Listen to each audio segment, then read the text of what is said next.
The Xenolinguistic Archive Station floated in the endless darkness of space, like a lonely sentinel watching over a tomb.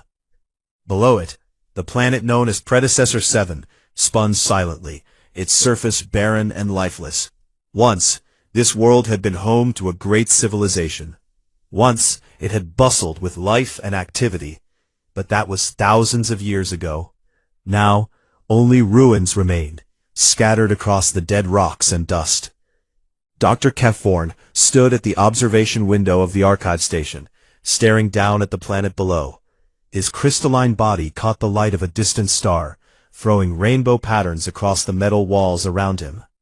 As a Zoltian, Kefforn possessed a form of intelligence that most other species could hardly comprehend. His brain was not soft and wet like the humans or the Valstronians. Instead, it was made of pure crystalline structure, capable of processing information at speeds that would make any computer jealous. For 300 years, the Collective had sent their finest minds to this station. The Collective was an alliance of 7 different spacefaring species who had banded together for trade, science, and protection. They had pooled their knowledge and resources to solve one of the greatest mysteries in the known galaxy.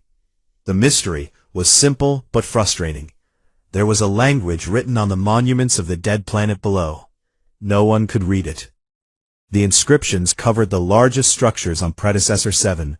They were massive, some stretching hundreds of meters across the stone faces. Scientists had studied these writings for 3 centuries. Linguists had examined every symbol.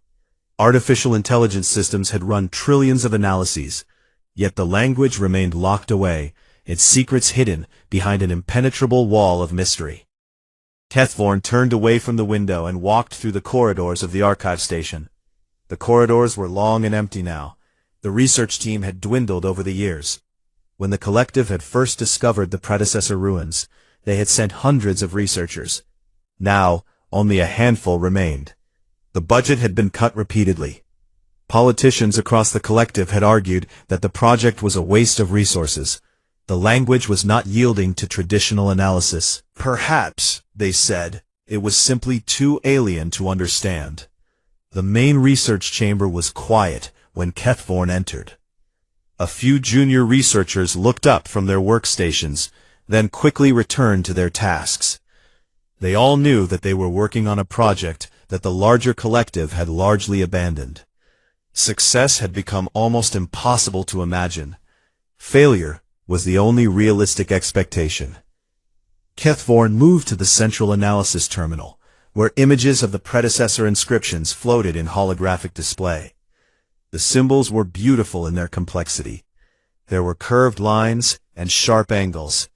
Some characters seemed simple, while others were intricate and elaborate. But beauty was useless without meaning. Without the ability to read them, these symbols were just pretty patterns. "Any progress?" Kefforn asked, though he already knew the answer. A Valstronid named Helix turned in her seat. Her blue-green skin rippled as she sighed. The quantum linguistic matrix found 17 possible interpretations of the Northern Monument's 3rd section. All of them contradict the Southern Monument's inscriptions. The AI suggests that either the language was constantly evolving, or the monuments were written thousands of years apart by different civilizations. Or, Kefforn said quietly, we are still asking the wrong questions. He had been saying this for years. His colleagues had stopped listening. They believed in the power of data and analysis. They believed that if you threw enough computing power and intellectual horsepower at a problem, it would eventually crack. Kefforn was beginning to doubt this. He spent the rest of the day reviewing old research files. He read theories written by some of the greatest linguistic minds in the galaxy. He studied the work of artificial intelligences that processed information in ways that biological minds could never match. All of it was thorough. All of it was intelligent. And all of it had failed to unlock the meaning of the Predecessor language. As night fell over the station, though up here in space, night was merely a convention, not a natural occurrence, Kefforn retired to his quarters. His living space was sparse and clean, decorated only with a few crystalline structures that reminded him of his homeworld.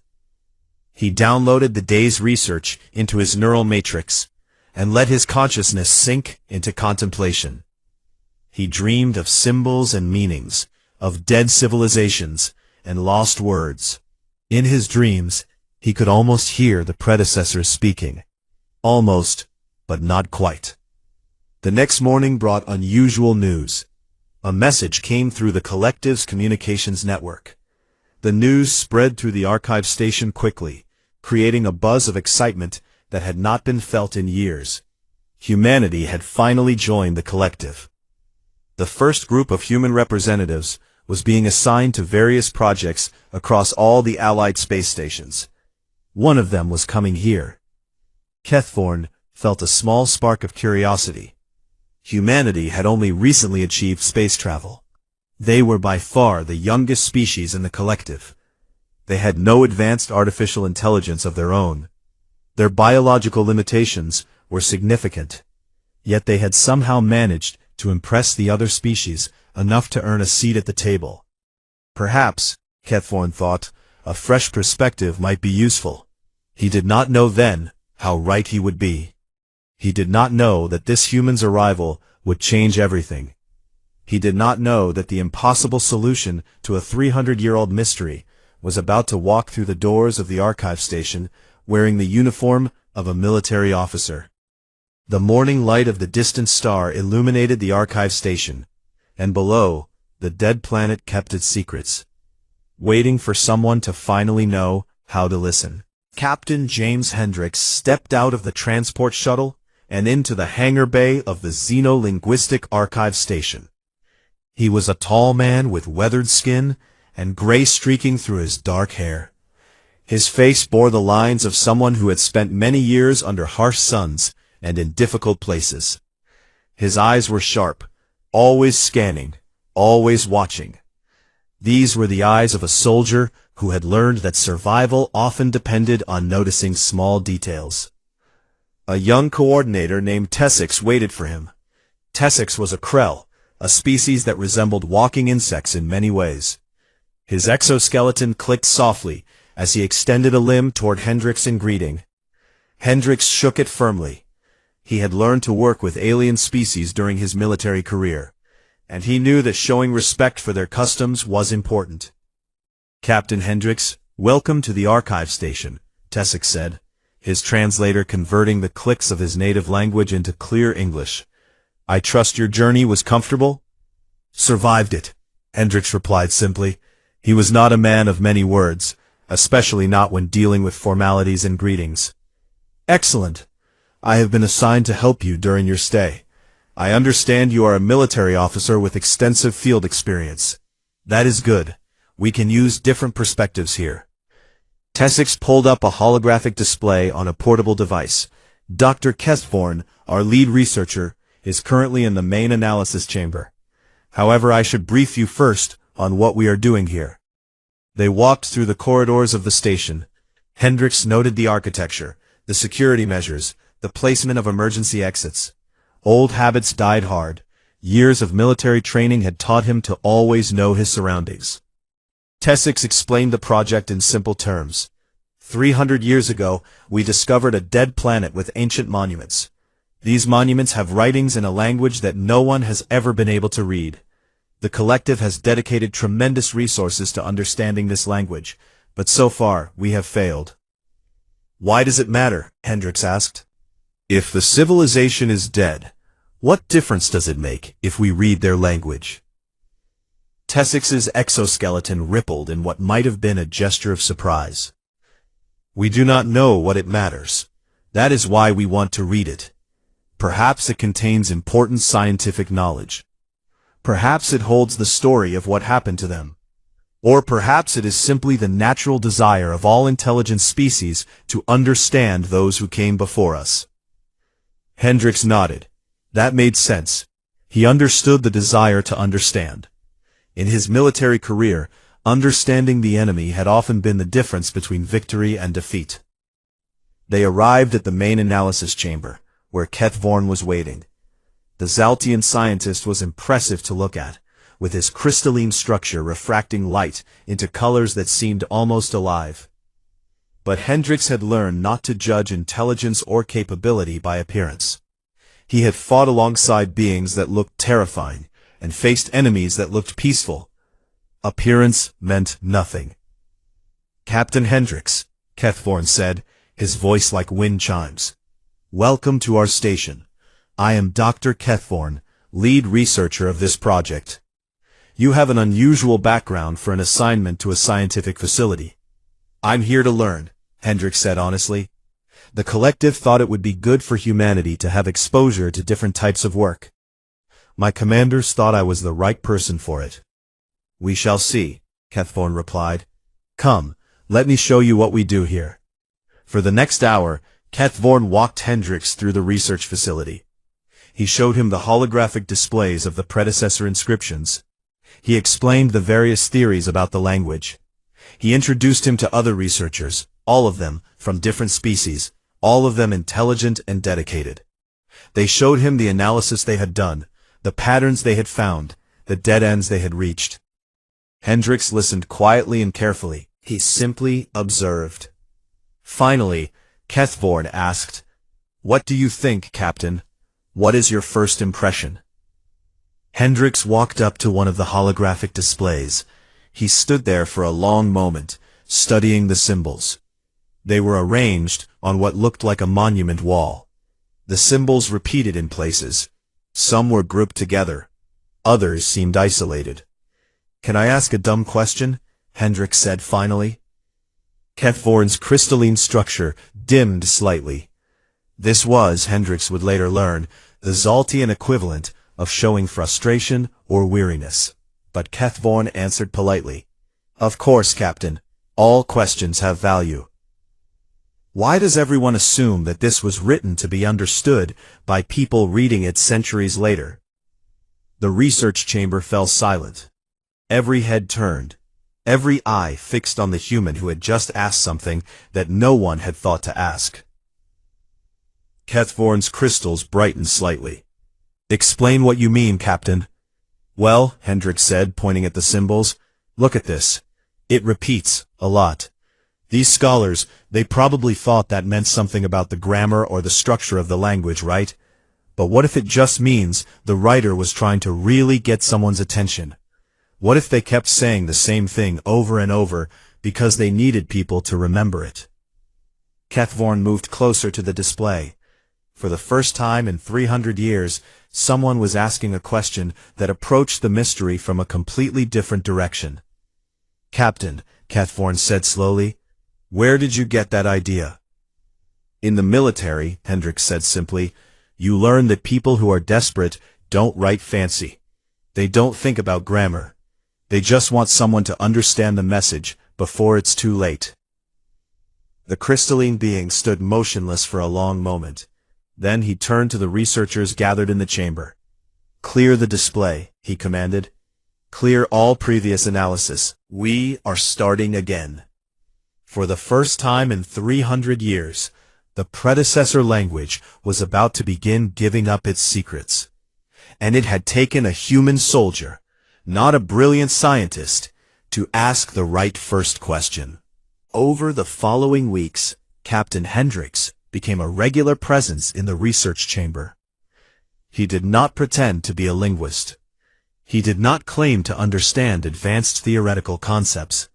Instead, he brought something that the archive station had been missing for 300 years. He brought the perspective of someone who had lived through chaos, desperation, and survival. He began studying the inscriptions from a completely different angle. Where the scholars had looked for grammatical patterns and linguistic structures, Hendricks looked for something else. He looked for the way messages were organized. He looked for what was repeated and what was rare. He looked for emphasis and urgency. Working late into the station's artificial night cycle, Hendricks filled entire walls with his own notes and observations. He drew pictures of military formations. He sketched out supply line diagrams. He created maps showing how soldiers typically organized messages about evacuation routes and safe locations. Kethvorn watched this work with fascination. the crystalline scientist would sit silently for hours, observing Hendrix think and work. The Zoltian had never witnessed this kind of analysis before. It was not logical in the traditional sense. It was intuitive. It was based on understanding how the human mind worked under extreme pressure. "Captain," Kethvon asked one night, "how do you know that the predecessors would organize their messages the same way that your military does?" Hendrix looked up from his notes. "I don't," he said honestly. "But intelligent beings under pressure all think in similar ways. You protect your supplies. You mark your escape routes. You gather your people. You leave messages for those who come after you. These are not human things. They are survival things." One evening, a breakthrough came. Hendrix was comparing 3 different monument sections that the research team had been studying separately for years. He noticed something strange. The spacing and arrangement of symbols seemed to follow a pattern that reminded him of something he had seen before. "These look like casualty reports," he said to Kethvorn, who was working nearby. "Casualty reports?" Kethvorn asked. "Yeah. In military battles, when units take heavy losses, the commanders organize their reports in specific ways. This section here, with the repeated symbols and the way they're grouped, it matches the pattern of how we list the dead." Hendrix pulled up images of ancient human military documents on the analysis terminal. He had brought files of historical military records with him to the station. He placed these files next to the holographic images of the predecessor inscriptions. The similarity was undeniable. "If I am understanding correctly," Kethvorn said slowly, "you are suggesting that the predecessors were not leaving behind a scientific archive or a historical record. They were leaving behind a record of a disaster. They were documenting what was happening to them as it happened." "More than that," Hendrix said, "they were doing it fast. No fancy writing, no careful organization for future scholars. They were just throwing information onto stone because they needed someone to know what happened to them."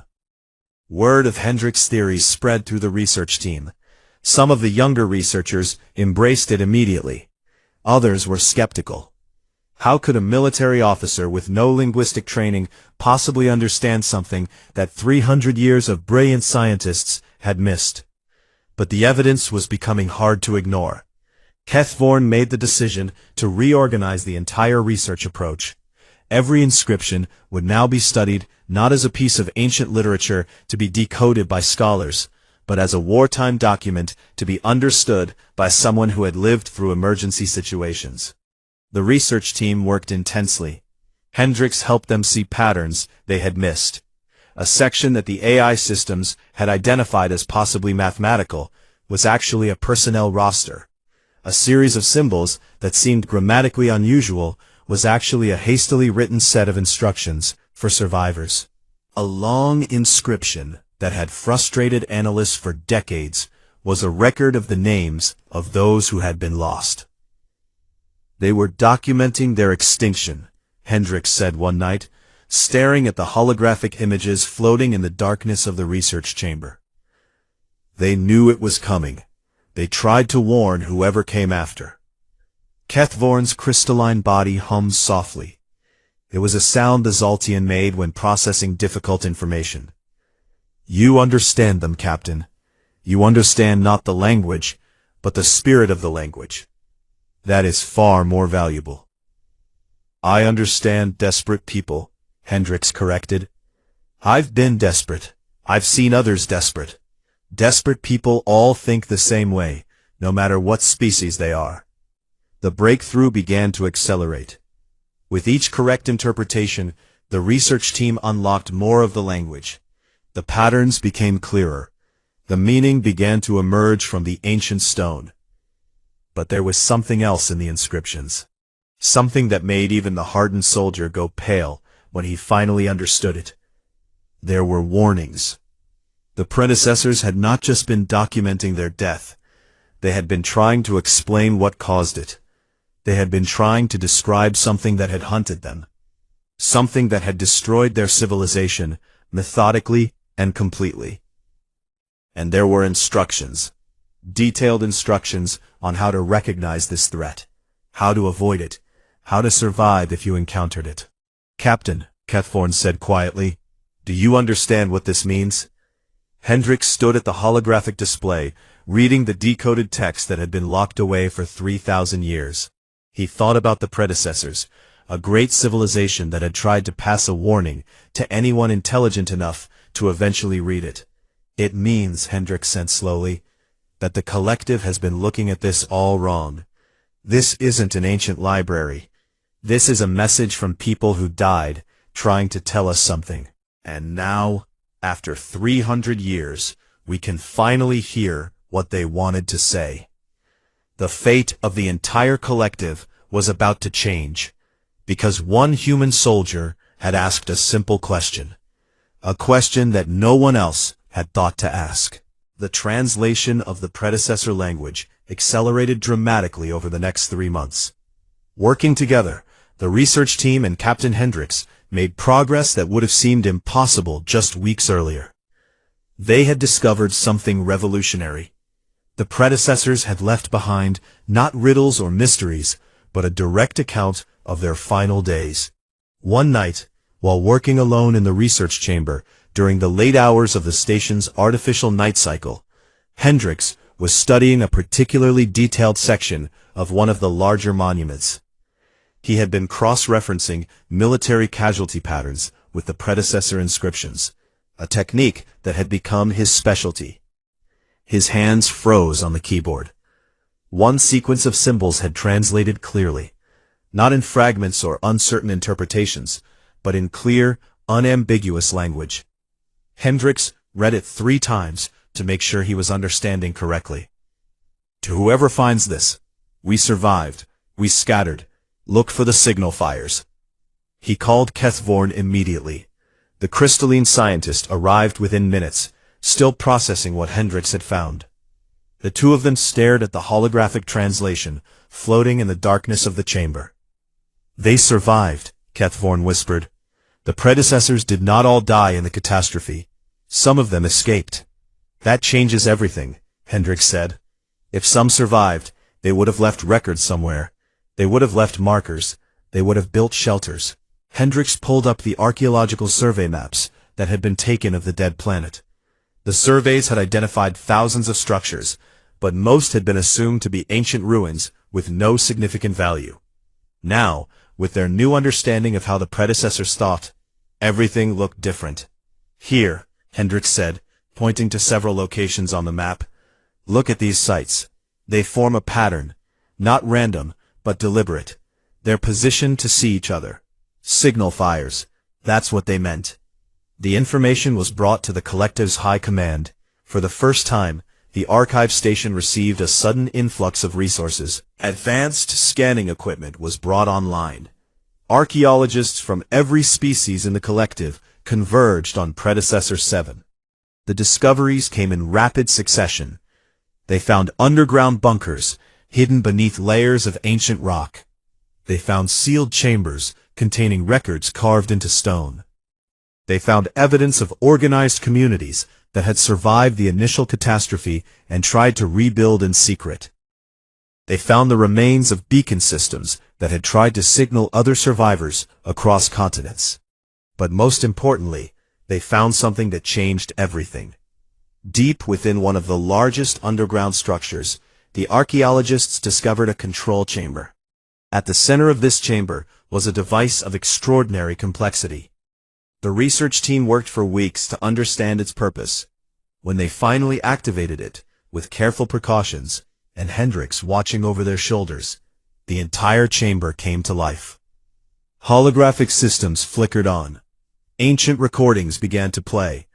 The predecessors had created a message.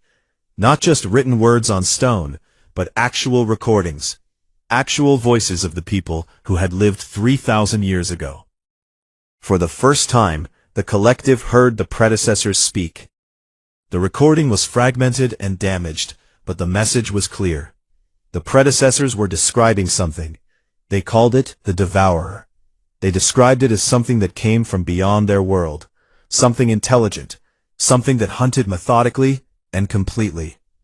The predecessors had tried to fight. They had tried to understand it. In the end, they had been forced to scatter and hide. But before they hid, they had spent years studying their enemy. They had learned its patterns. They had learned how it hunted. They had learned how to avoid it. And they had left instructions. Hendrix spent weeks helping translate the detailed descriptions the predecessors had left behind.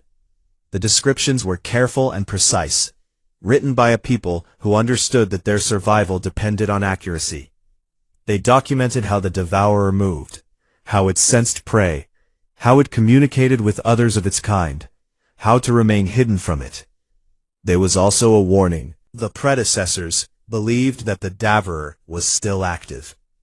It was out there, somewhere in the vast darkness of space. It hunted slowly, searching methodically through the galaxy.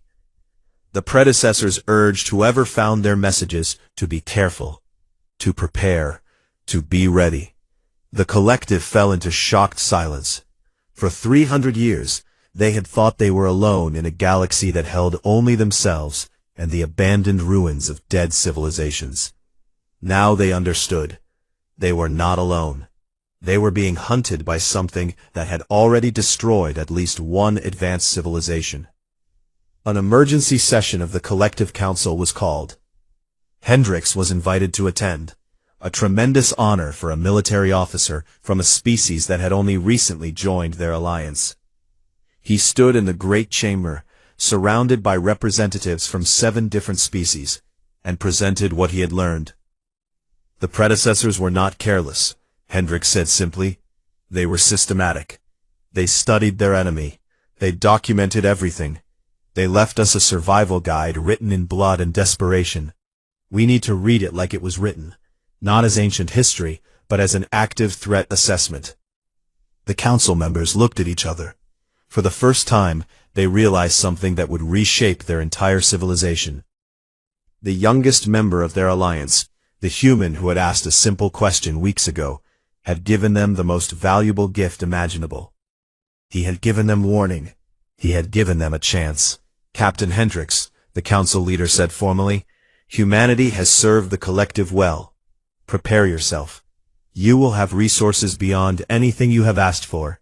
We must understand this threat completely, and we must be ready when it comes. The ceremony that followed was extraordinary.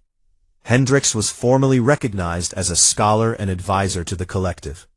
His military rank was honored, but his new role was far more significant. He was now one of the most important people in the Alliance. But as he stood in the halls of the archive station later, watching the predecessor inscriptions glow in their holographic displays, Hendrix felt only the weight of responsibility.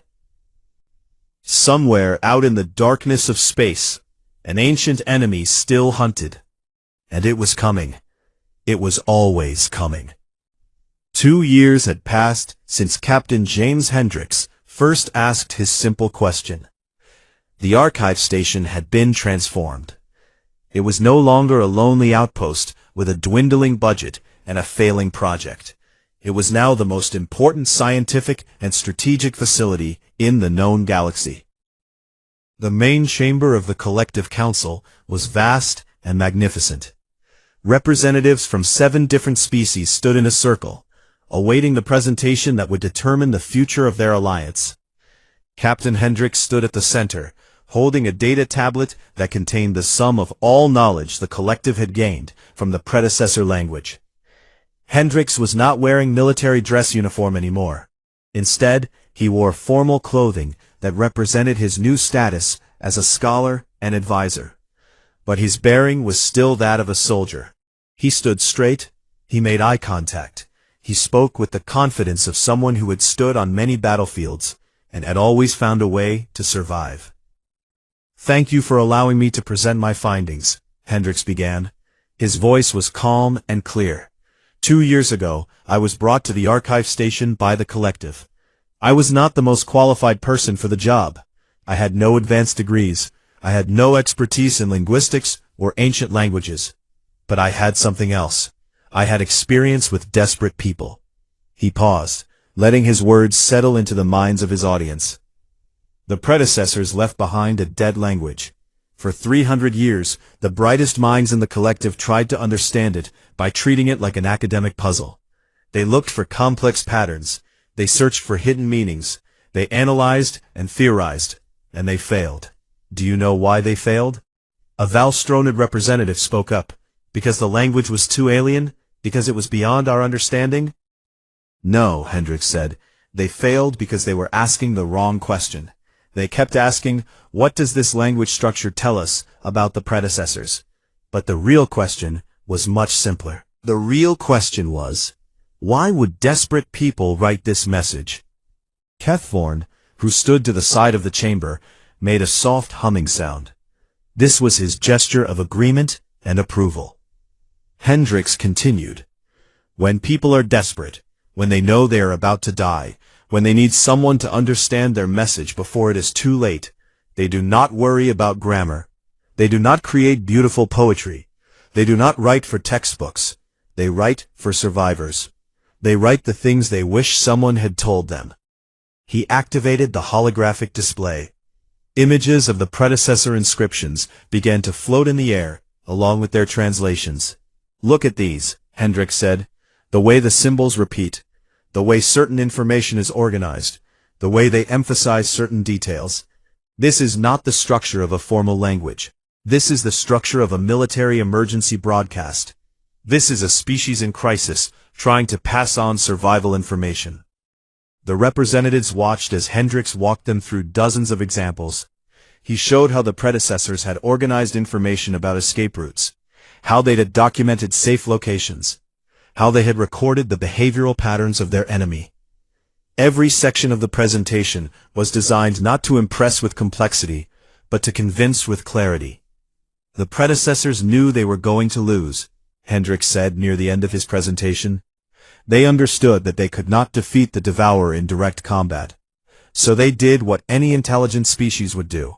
They adapted, they hid, they studied their enemy, and they left behind everything they learned in the clearest, most direct way possible. He brought up the final section of the predecessor warning. This section, translated completely, says, "We do not know if anyone will find this. We do not know if anyone will understand this. But if you do find it, and if you do understand it, then you must prepare. The Devourer will come. It always comes. It hunts slowly and methodically, but it hunts. Be ready. Survive." The chamber fell silent. Every representative understood the weight of what they had just heard. "Captain Hendricks," the council leader spoke, "what are your recommendations?" Hendricks took a moment before answering. This was not a military strategy discussion. This was something far more significant. This was about the survival of the entire collective. First, he said, we need to establish defensive systems based on the predecessor knowledge. They documented how the Devourer hunts. We can use that information to create detection systems. Second, we need to position warning stations throughout our territory. The predecessors survived by maintaining communication between scattered communities. We need to do the same. Third, we need to prepare our military forces for an enemy unlike anything we have faced before. And finally, the council leader asked. Finally, Hendricks said quietly, we need to remember something important. We are not the first intelligent species to face this threat. The predecessors did not win, but they did survive. They found ways to protect themselves and their people. They documented their knowledge so that others could learn from their experience. We can do the same. We can be better than they were. We have the advantage of knowing what they learned. We have 7 different species working together instead of one. We have technology that the predecessors might never have imagined. But more than anything, we have each other. He looked at each of the representatives in turn. The predecessors were alone when the Devourer came. We are not alone. That gives us an advantage that they did not have. The applause that followed was not loud and dramatic. It was quiet and respectful. The representatives of the collective understood that they had just received a gift far more valuable than any technology or discovery. They had received perspective. They had received wisdom earned through centuries of warfare and survival. As the formal presentation ended and the representatives began to depart, many of them paused to acknowledge Hendricks. Some extended their limbs in greeting. Some made gestures that were specific to their own species, but all meant the same thing. Thank you. Respect. Later that evening, Hendricks stood alone at the observation window of the archive station. The dead planet Predecessor 7 rotated below, its surface glowing faintly in the light of the distant star. Somewhere, down there, beneath the dust and ancient stone, the predecessors still rested. Their civilization had been destroyed, their cities had crumbled, but they had left behind a message. And now, after 3,000 years, that message had finally been heard. Ketvorn approached silently. The crystalline Zoltian stood beside his human friend and looked out at the same view. You know, Hendricks said, when I first got here, I thought this was a waste of time. I thought I was just a soldier wasting his final years before retirement. I did not think I could help with something like this. And now? Ketvorn asked. Now I understand something I learned a long time ago, Hendricks replied. Intelligence is not just about having the biggest brain or the most computing power. Intelligence is about asking the right questions. And sometimes, asking the right question means thinking like someone who has lived through hard things. Someone who understands what desperate people do. Someone who knows that when survival is on the line, you cut away everything fancy and just focus on what matters. That is wisdom, Captain, Ketvorn said. And it is why the collective was wise to bring humanity into our alliance. We have knowledge. We have technology. We have science. But we were missing something fundamental. We were missing the perspective of a species that had learned to survive against great odds. The two friends stood together in silence, watching the planet below. The dead language had finally been read. The ancient warning had finally been heard. And the collective, for the first time in its history, understood that they were part of something much larger than themselves. They were part of a chain of civilizations, stretching back through time, each one learning, each one surviving, each one hoping that their knowledge would matter to those who came after. Because one human soldier had asked a simple question. Because one person had been willing to see things differently. Because someone had understood that the greatest intelligence comes not from the most complex analysis, but from the clearest understanding of what people need to survive. The story of Captain James Hendricks did not end here. His work with the archive station would continue for the rest of his life. He would help the collective prepare for the threat that the predecessors had warned about. He would help train new researchers and strategists. He would share the lessons that humanity had learned through its own long struggle for survival. But perhaps most importantly, he would show the entire collective that sometimes the greatest wisdom comes not from those with the most impressive credentials, but from those who are willing to ask simple questions and listen to the answers that desperate people leave behind.